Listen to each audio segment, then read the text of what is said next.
不動産屋さんの階段です。古い新しい関係なく、集合住宅は居住者が変わることが多いので、奇妙な現象もそれに比例して多いかもしれません。さて、今回のお話は大阪にお住まいの社会人になって間もない男性の方からいただいた体験談です。その方を仮に梁さんとしておきます。それは数年前、まだ梁さんが学生の時のことでした。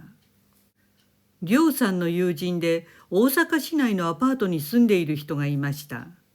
割と最近引っ越したそうで、梁さんは一度も彼のそのアパートに訪ねたことがなかったそうです。当時梁さんはよくその友人と仲間とで夜遅くまでつるんで遊んでいたそうです。そんなある晩、みんなで飲みに行って遅くなり、終電に間に合わなくなったので、梁さんだけその友人のアパートに泊まらせてもらうことになりました。そのアパートはどこにでもあるような、築20年ぐらいの古くもなく新しくもない木造モルタル2階建ての建物でした。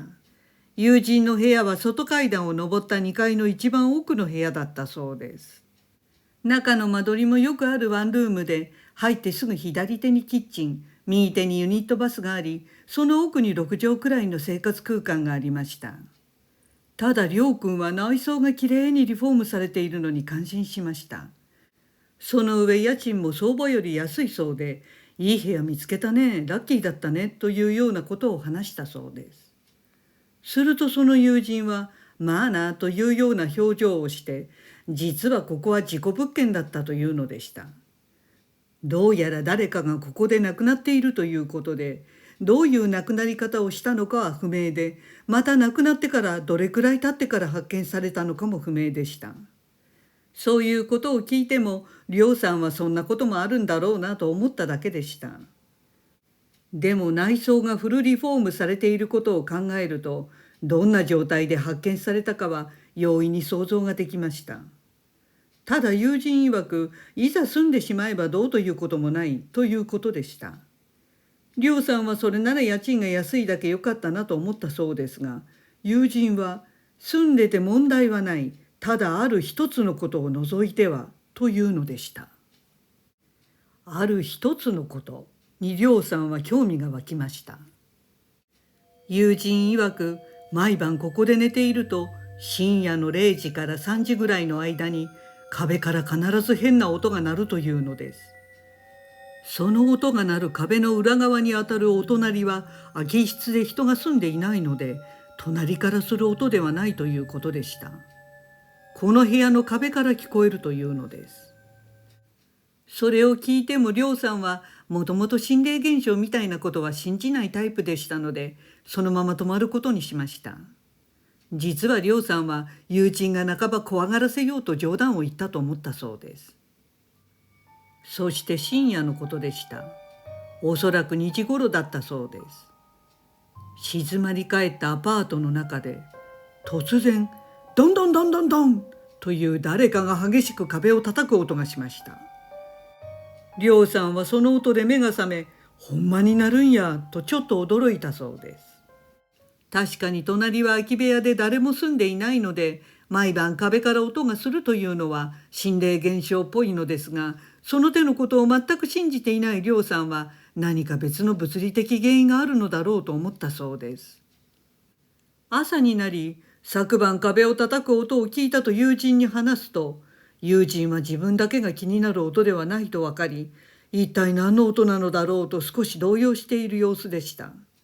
梁さんも音の原因が気になり、このまま放っておかない方がいいと思いました。友人を安心させてやる意味で、梁さんは自称幽霊が見えるという知り合いの K さんにアパートを見せてみようと思ったそうです。そこでその知り合いの K さんには何も事前情報を与えずに友人のアパートに連れて行きました。事情を何も知らない K さんはアパートの友人の部屋の前に来ても何もおかしなものは見えないようで、極めて普通だったそうです。そこで梁さんが部屋の玄関ドアをノックすると、友人がすぐにドアを開けに来ました。そして玄関ドアが開いた瞬間、うわーっと K さんがいきなり叫び出したそうです。りょうさんはびっくりして「なんやねん」と聞いたら、それと同時に部屋の壁からドンドンドンドンドンという音が鳴り出したそうです。友人もりょうさんもよりによってこのタイミングで鳴り出したので、呆然として立ちすくんでいました。するとその音を聞いた K さんが「この部屋で首をつった人が苦しそうに壁を蹴っている」と言ったそうです。K さんには目の前でその映像が見えていたのでした。あの壁から聞こえた音は隣からの音でもなく、物理現象でもなく、自殺者が苦し紛れに足をバタバタさせている時に壁を蹴った音だったのでした。りょうさんも友人もそれを聞いて、ありありとその情景が目に浮かび、背筋に氷が走ったそうです。その場所が持つ記憶なのか、亡くなった人の最後の残留思念なのか分かりませんが、2人はそれが映像として見える K さんは本物だと思ったそうです。そして音の原因が判明した今、もうここには住めないと感じ、友人はすぐ引っ越したということでした。